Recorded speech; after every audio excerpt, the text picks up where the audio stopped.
बलि आ रहे हैं, पृथ्वी को लेकर आ रहे हैं, तुम उनसे युद्ध करो। और पृथ्वी को अपने मुख में उठा करके भगवान वराह आ रहे थे, हिरण्याक्ष के साथ सामने आया और युद्ध होने लगा।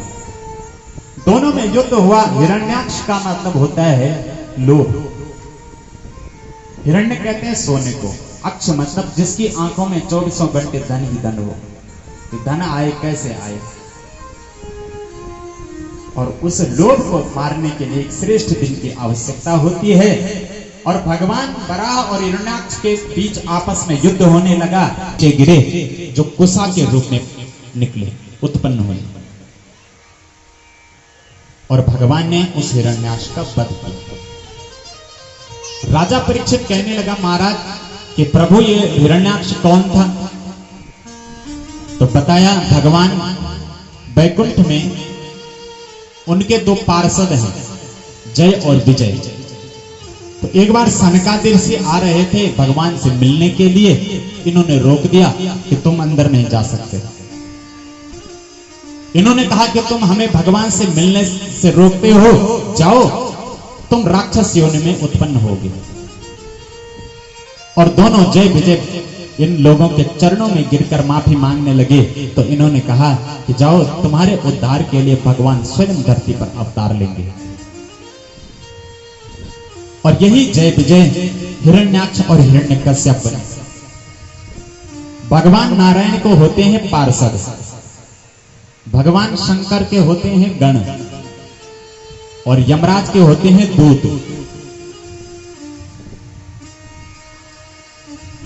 तो भगवान कहते हैं कि मैं दो चीजों से प्रसन्न होता हूं। भगवान कहते हैं कि मेरे दो मुख हैं जिनसे मैं खाता हूं, और वो क्या है? ना हम तथात्म यजमान हविर्विताने चोतकृतप्लुत मदन हुत भुङ्मुखेन यद ब्राह्मणस्य मुखदश्चरतोऽनुघासम् तुष्टस्य वह्निहितैर्निज कर्म पाकैः। भगवान नारायण कहते हैं कि मेरे दो मुख हैं। एक मुख है अग्नि, यदि अग्नि में कुछ चढ़ाओ, कुछ खिलाओ तो वो सीधा मेरे मुख में आता है। और दूसरा है ब्राह्मण का मुख, यदि ब्राह्मण को आप कुछ खिलाओगे तो सीधे भगवान तक पहुंचता है।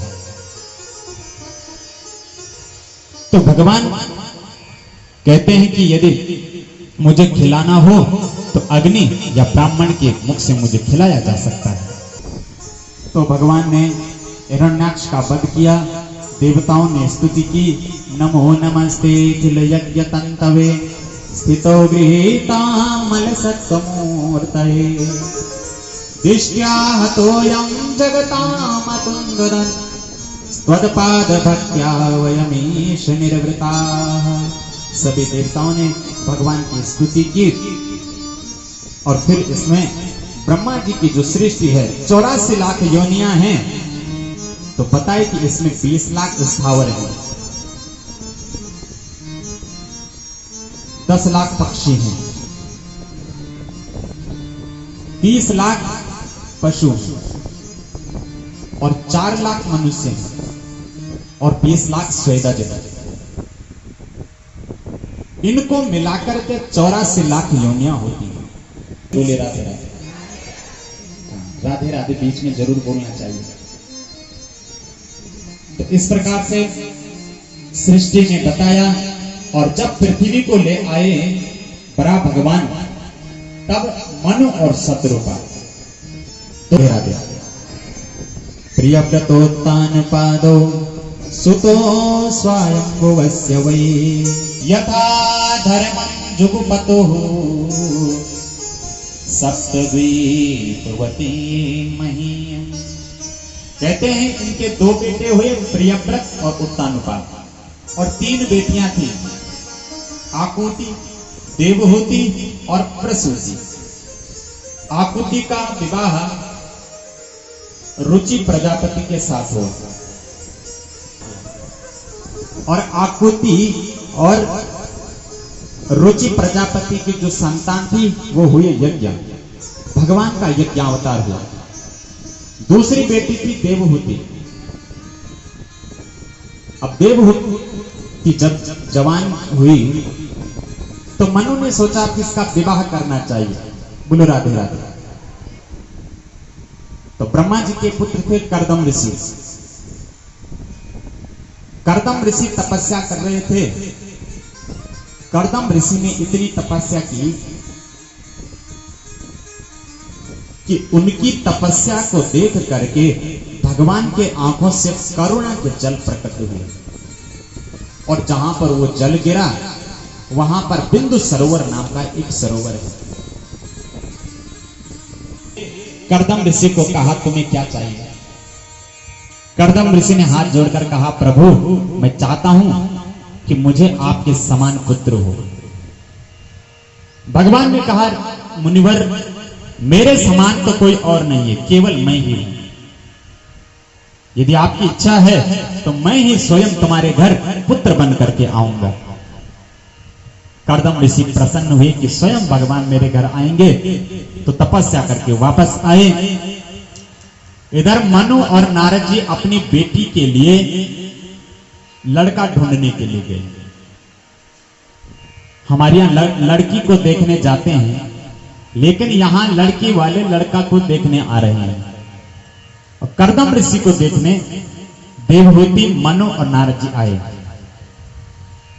तो कर्दम ऋषि की कुटिया के बाहर आए तो कर्दम ऋषि ने कि ये मेरी पत्नी बनने योग्य है या नहीं, तो क्या किया 4 आसन लाए और 4 आसन बिछा दिए। मनु के लिए, नारद जी के लिए, देवहूति के लिए और एक अपने लिए। बोलो राधे राधे। अब देवहूति सोच रही है कि ये जो आसन बिछाया है और ये मेरे होने वाली पति हैं, और पति यदि आसन बिछाए तो उसमें बैठना नहीं चाहिए। समय तो बहुत परिवर्तन हो गया, अब तो पति आसन लगाते हैं पत्नियों के लिए, कुर्सियां लगाते हैं। तो देवहूति ने सोचा यदि इसमें बैठती हूं तो फिर पतिव्रता धर्म जो है वो भंग हो जाता है, और यदि नहीं बैठती हूं तो पतिदेव का अपमान होता है। उन्होंने आसन लगाया और यदि मैं नहीं बैठूंगी तो उनका अपमान होगा। सोचिए उस आसन यानी उनका अपमान भी ना हो और मेरा धर्म भी रह जाए। तो देवहूति ने एक हाथ उस आसन पर रखा और स्वयं जमीन में बैठ गए। कर्दम ऋषि ने जब देखा तो सोचा कि ये पत्नी बनने योग्य है, और फिर एक शर्त रखी कि जब एक संतान हो जाए तो फिर मैं घर त्याग दूंगा। उसने कहा ठीक है। अब विवाह हुआ कर्दम ऋषि के साथ देवहूति का। विवाह होने के बाद कर्दम ऋषि की समाधि लग गई, लेकिन जो देवहूति थी ये नित्य अपने पति की सेवा करती रही। कई वर्षों तक समाधि रही और देवहूति इतनी सेवा करती कि वह बड़ी दुबली पतली हो गई। बोलो राधे राधे। बहुत समय बाद जब कर्दम ऋषि की समाधि टूटी तो सामने एक दुबली पतली स्त्री को देखकर कहते हैं कि देवी तुम कौन हो? देवहूति कहती कि स्वामी मैं हूं आपकी धर्मपत्नी देवहूति, तुम इतनी दुबली पतली। और कर्दम ऋषि बहुत प्रसन्न हुए कि देवहूति ने मेरी इतनी सेवा की। तुष्टो हमद्य तव मान विमान दाया शुश्रूषया परमया रमया च भक्त्या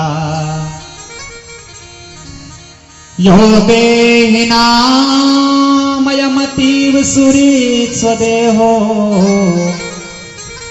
नावेक्षितः समुचितः क्षपितुं मदर्थे।